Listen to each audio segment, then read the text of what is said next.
in order for America to do well, we have to help these refugees assimilate. So it's hope for the oppressed, the poor, and the encumbered. Whether you help them or ignore them, they are there. And these children are the future of America.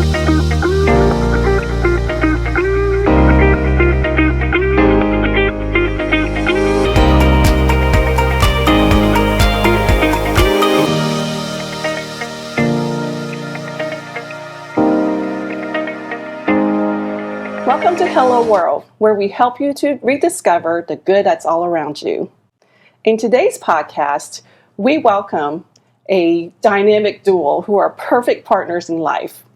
They're fun-loving and energetic, and they pour out their love to the people around them. And through their non-for-profit organization, H4OPE, they provide support to the refugees who have recently resettled in our community. And we hope through this episode, you'll learn a little bit more about the refugees and how you might be able to lend a hand. So without further delay, let's welcome the Johnsons. Welcome to our in-studio podcast, your guest number one sitting in our new studio. Yay, welcome. Thank you for coming. Thank you for having us. So yeah, before we jump right into all this work that you guys do, why don't you share a little bit with our audience, a little bit about yourself, because I know you have a lot, because I said you are fun-loving and energetic. So share a little bit about yourself. We both enjoy hiking and rock climbing.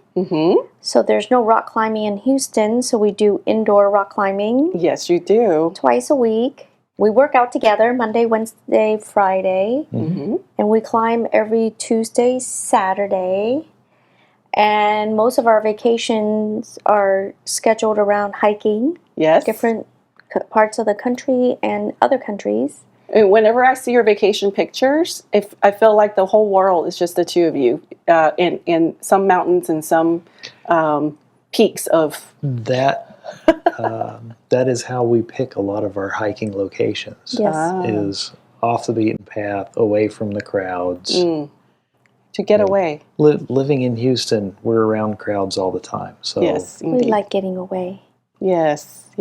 So before you, I think right now you're full-time working in your ministry. Yes. Before you got into this, you had another professional life. Yes. What did you do?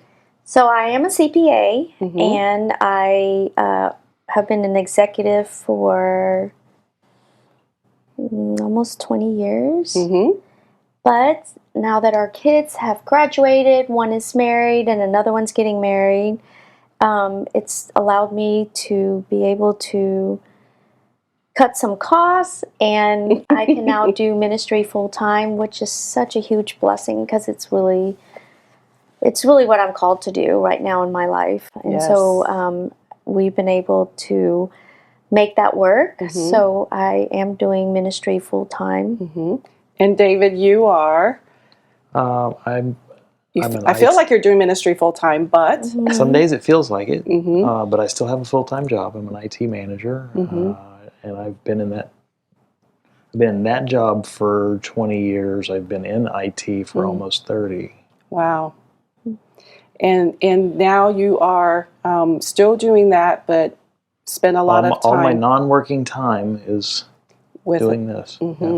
So your non-for-profit organization, everybody wants to say HOPE, for hope, but it's H4OPE. Can you share with us or audience, what does it stand for, and how did you get started with that?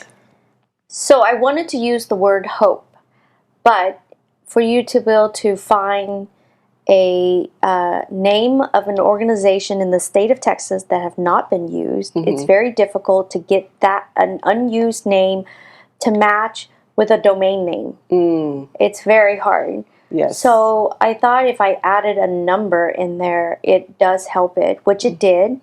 So it does say it is hope, but it's kind of a play on words, so that's why the 4 sits inside the H. So it's hope for the oppressed, the poor, and the encumbered. Okay. How did it get started? So actually, I was helping the refugee community through my church. And I am a refugee myself. And I guess after so many years of just living life here, I never even thought that we even have refugees. So whenever our church was doing some outreach for the refugee community, I was so shocked to find out that there still are refugees here. And when we went over there, the whole apartment complex is 100% refugees. And they were so scared. They didn't want to come out. They didn't want to say hi. And I didn't really understand. So when how I got into the community and got them out of their apartment complex was to do a major clothes distribution. I just collected all the clothes and I just dumped all the clothes out in the parking lot, and they all started coming out to take clothes. And as they were coming out, I started writing down their names and their apartment number so that when we come back, they'll remember who we are. I see. So you meet their most immediate needs. Yes. Through clothing. Just providing clothing for them, and they were so excited because it was like free shopping for them. So, and so that was one way how we can introduce ourselves to the community, because when we went the time before that, and we walked around, no one even said hello to us. They didn't even make eye contact. They don't know who you are. And then so I'll tell you the story. So after that, we got their names and and this was around Halloween. So I also passed out candy for the kids. So then for Thanksgiving, I thought it would be neat to get some Luby's Thanksgiving meals. Yes. And to hand them out to each family. And then we got to know each family as we delivered these traditional Thanksgiving meals to them. American style Thanksgiving. It helps them to understand the new culture that they live in. And their kids probably go to school and they are probably making pilgrim hats. And have no idea what it's for. And learning all about Thanksgiving, but not eating the actual meal other than what's at school. So then as we got into these apartments, I then found out that almost all of, this was the Burmese community at that time, that almost all of the Burmese children are born in the refugee camp. And the parents, their parents were either born in a refugee camp or have been in a refugee camp since the age of 3 or 4. So the parents have no idea what it's like to even live outside of a refugee camp. So not even in their home country's culture, the culture that they know is refugee camps. Yes, they don't even know what life is like not in a refugee camp. I can only imagine the shock and appalled of being in America that is so different from. Well, they actually, I mean, living in an apartment here versus a refugee camp is luxury from what they're getting. Because in a refugee camp, I was in a refugee camp in Malaysia, and as a kid, I don't remember anything other than swimming in the beach, so I don't remember the hardship. But their refugee camp in Thailand, because they're from Burma, and they had to escape the persecution there, so they went to Thailand. The refugee camp in Thailand is not the refugee camp that I experienced in Malaysia. It's a very difficult life. Yes. You have very minimal. You don't have beds. You're sleeping on cots or on the floor. And a lot of times, whatever belongings you have, it's very limited. So you can't just... And the camps are so big, you can't just send your children to go to the restroom by themselves, because they actually can get killed killed or raped or any of these things. So someone has to go with them. So in a small family, a lot of times if the dad is busy doing something, the mom has to scoop up all the children, if they're young, and all their belongings and walk them to the restroom and back, because if you leave your belongings unattended, it could get stolen. Now they have a bathroom in their own apartment. There's no doors to lock. Yes. in these refugee camps. It's like a giant tent, basically, and you just have cots and your belongings are there. We've seen pictures of those camps that the refugees would show us, and they're basically bamboo huts with no doors. Yes. So there's no private space like you would have. Even in the apartments that they're in here, they have a door they can lock. And that's just in bedroom, like multiple doors in a dwelling place. So you also work with the Afghan community. Yes. So tell us a little bit about them, because I think they're also culturally very different. They're very different. So there's been a mass influx of Afghans into our community because of the Taliban since August of 2021. It first started with the United States going over there and just doing a mass rescue and brought them over here. And recently I found out that there are 26 apartment complexes in Houston alone that houses all these Afghans. The Afghans for our community is the number one refugee people group, is it, in our community? Oh. As far as we're aware. Yeah. So I'm not aware of any larger refugee community. Refugee or Afghan community? Refugee. Refugees. Most of the refugees now that have been entering recently or resettling are Afghans. Are Afghans. Yes, that is correct. Just because of that. But the mass influx actually came in 2021. The ones that we still have some coming in today, and those are the ones that work for the United States Army that weren't able to escape, but the United States have been taking them a few at a time. So they are still coming in. Because their life is in danger for working with the United States. Yes, and then it's also the opportunity of when the United States can bring them also. So a lot of times when the recent ones, like in the last year, the ones that are coming in, they get a phone call and they're told that they have to get on the plane and they have to leave whatever they're doing. They're in the middle of their job. They might be wearing their Army's outfit or whatever they're doing. They don't even have time to pack a bag. They literally have to go immediately. And then so that's when we met this one family who the mom had just had a baby and they had to go. So she left her, and her brand new born baby didn't have a passport. So she left the baby with her mom. And then the Taliban didn't allow women to leave the house any longer. So at first, when they first took over, it's my understanding, what I've been told by the Afghans, is the women can go to the grocery store, but they'd have to go right back home. They can't hang out outside. And girls, 4th grade and younger, were allowed to go to school, but that's it. And then in the last year, no women are allowed to leave their homes under any circumstances. So the grandma could not get milk for that baby that they left behind, so he died 3 months later of starvation. That must be rough. I mean, to have to leave their country with their literally shirts on their back, and then leaving behind not just their belongings but their loved ones. Yes, it's really sad. It's really sad. But so now that they're here, what are their biggest challenges that you see?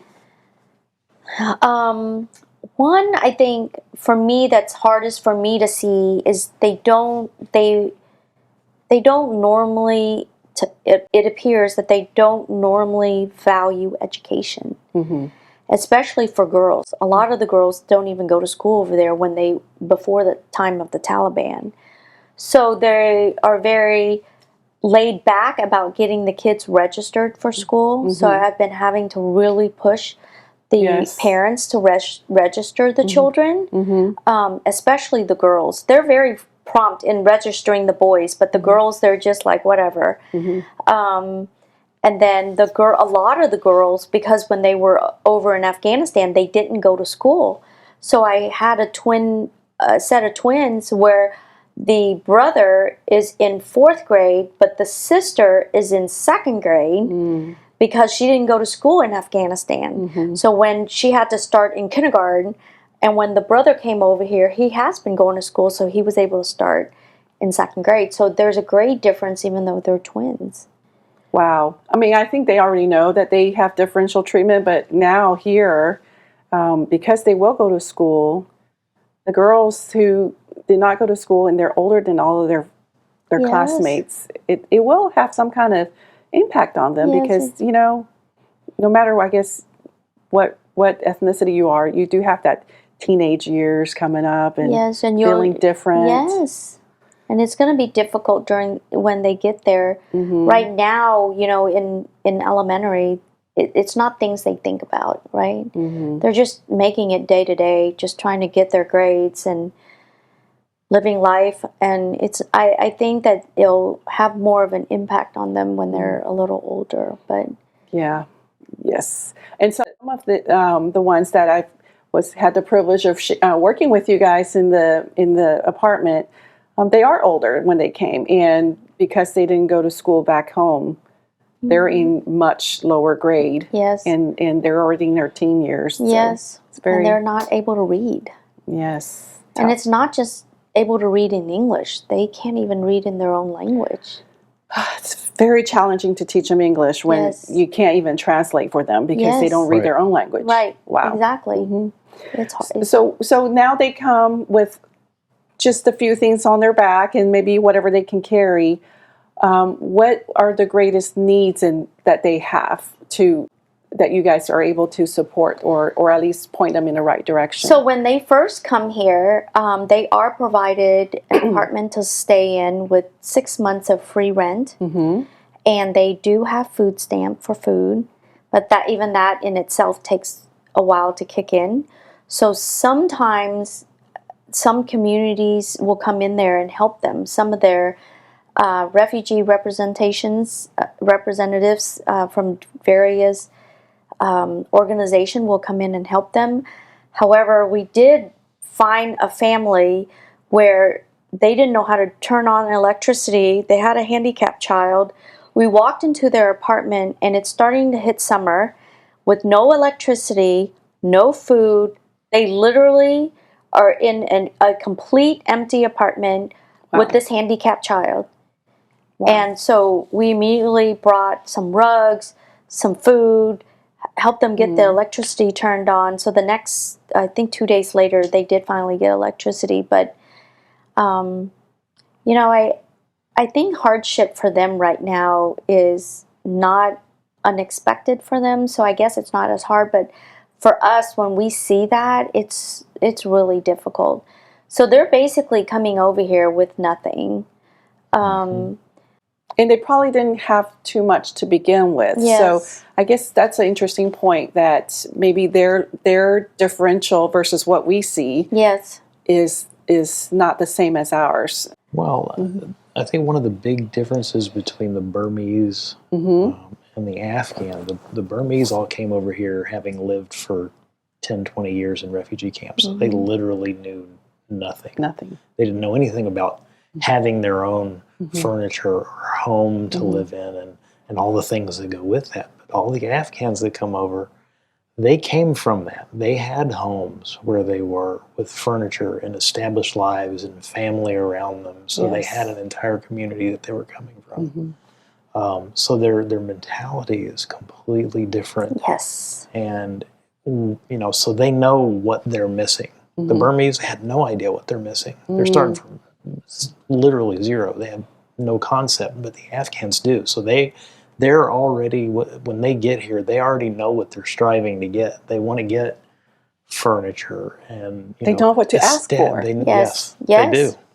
And then with the other so. community, you have to say, "Here, you need this." Yes, they don't know what they don't know, right? Oh, interesting. So even with the Burmese, the first time they've ever those kids have been in a house was in our house. We took them to our house and some of our friends' house.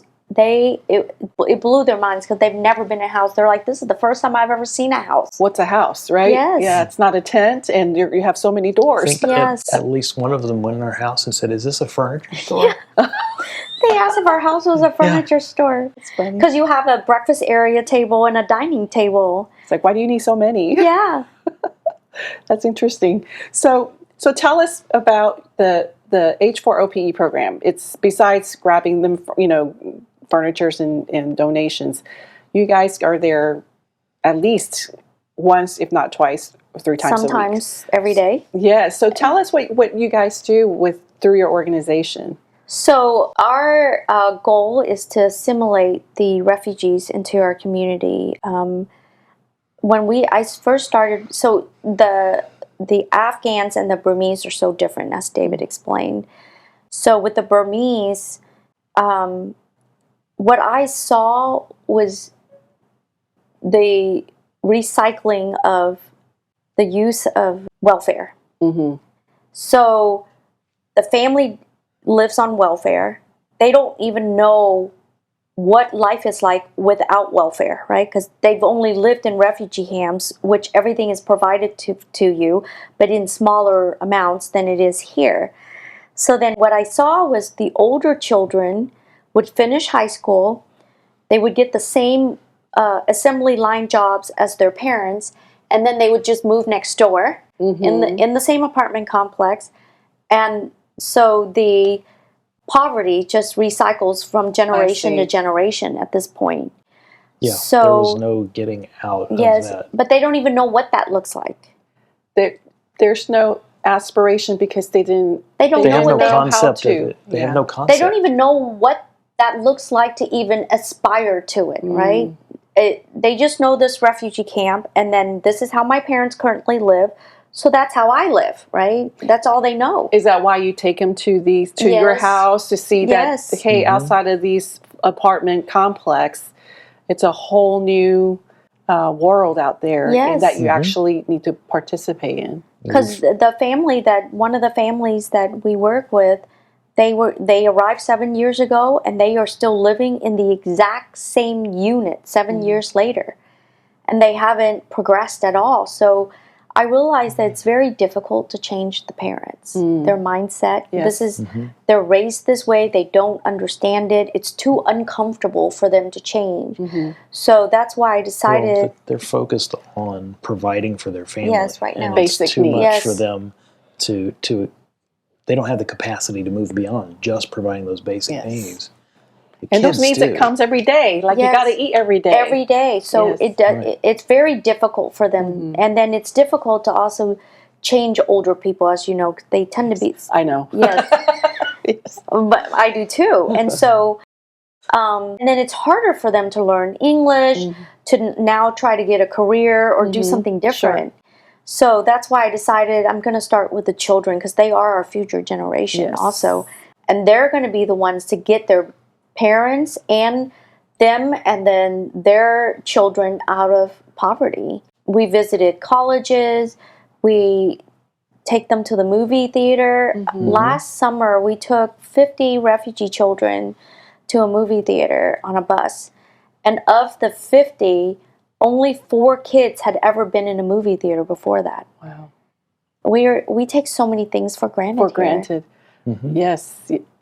So they got to see a movie. Yes. In a theater with air conditioning and cushy seats. Yes. And I'm sure you bought them. Oh, yes. The person that sponsored it made sure that I provided popcorn, candy, pizza. They got the full experience. We have the most gracious donors I could ever ask for. What did they? I mean, tell me about their expressions or what. This is the best day ever. There was a lot so of that. Cute. Gosh, just simple things that we know. Okay, what's in the movie theater? We just go. But for them, it's some more things that absolutely blew their mind when we've taken them out. You take them to an office building or a mall, and you put them on an elevator. They have no idea what that is. The buttons. No, the feeling of going up and down the elevator. The They've gravity. never been on one. An escalator. Yes. They were scared to get on it Yes. and scared to get off. Yes. Wow. It's all those things that we take for granted. Yes. And it was so cute. The other one, so they experienced the elevator, and so it was going down. They're like, we're falling. I'm like, you're fine. You're okay. So, a year later, I was like, okay, I'm going to take you to an amusement park so you can ride a roller coaster. And this boy, he was like, he's an older boy too. He's like, no problem. I know what that's like. I've ridden an elevator. That's so cute. I'm like, no, the roller coaster is nothing like an elevator. No, I got this. I'm not going to be scared. I've ridden an elevator. I know what it's going to be like. He was so scared on that roller coaster, he wouldn't come back on it. You know, I don't even ride roller coasters, so I can only imagine. But what a neat experience for them to expect, right? To see different things, to start expecting things better for themselves and for their family. They need to see life outside. So the same donor that gave us, that sponsored the movie theater, he also owns a Korean barbecue place downtown. So he allowed us to take the families and all the down there to eat Korean barbecue. Well, they were so poor that most of their meals is a lot of rice and a lot of rice noodles. And then they make broth with fish, and that's their flavoring, and then they just put like raw vegetables in there. They just eat a lot of carbs to fill up. So they rarely ever eat meat. I've eaten with them plenty, and I've had meat one time. So this is the most the kids have ever seen meat. Did they have upset stomach afterwards? No, they went to throw up. No, that's where this is going. It wasn't just an upset stomach. They literally went to the bathroom and started throwing up because the meat was so delicious. And and they ate a whole bunch. They ate 3 bowls of rice. You know, those Korean rice is 3 bowls of that rice. And then they ate, because it was an all-you-can-eat place, we just kept ordering. They ate everything. I was just like besides myself. I couldn't cook fast enough for them. And then finally they were like, my stomach hurts. we didn't know we should have cut them off. Yes, because their stomach probably isn't used to that much meat either at the same time. But it was very sweet. And but very cute. It's something they can. Even still, they loved the experience. Oh, besides the experiences that you provide for them, you also, I think, provide them English classes, right? Yes, so we teach them English and vocabulary words. Public speaking. Mm-hmm. The public speaking, which I love. You got to judge that. I got to judge them, and it's so neat to see them when they first try to present. They're so shy, and they look everywhere but at the judges, right? Or the audience. And then after 2-3 times, they got better. So. And then 2 of them did a speech in front of the crowd at my last fundraising event, and they did phenomenal. I thought. That's the thing. Is a joy to see them blossom in whatever they're learning. Yes. So you also do. I know because we participated in it. You also do like Christmas wish list and backpack program. Yes. So every year. So education to me is a ticket to freedom in America, right? So and it's free. So and because they are so poor, everything they have is donated. They don't get a saying in what they wear most of the time. No, because they can't afford to buy it. The parents can barely afford food on the table. So they're not getting a new outfit for first day of school. There's no back to school shopping. And there's no back to school shopping. No. So we provide new backpacks, shoes, and school supplies for them every year. And I get a lot of slack for this, but I do let the children pick the backpacks they would like to have. Yes, you do. So we have to go shop specifically for the backpack that they would like, because it's the only time they actually get a saying in their life. And I want them to feel proud when they go to school that they actually have something that represents who they are, right?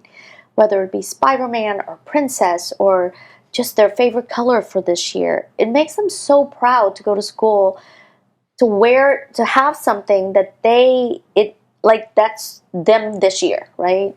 and that connects them to their classmates because they have the same things. I had the pleasure of shopping with you for the backpacks, and this is why in the introduction where I say, you pour your love out for the people around you. Because me, I'm just grabbing them. Okay, you need 25 red ones, we're grabbing 25 red ones. I don't care if it's Nike or whatever. But she just sprawled out on the aisle.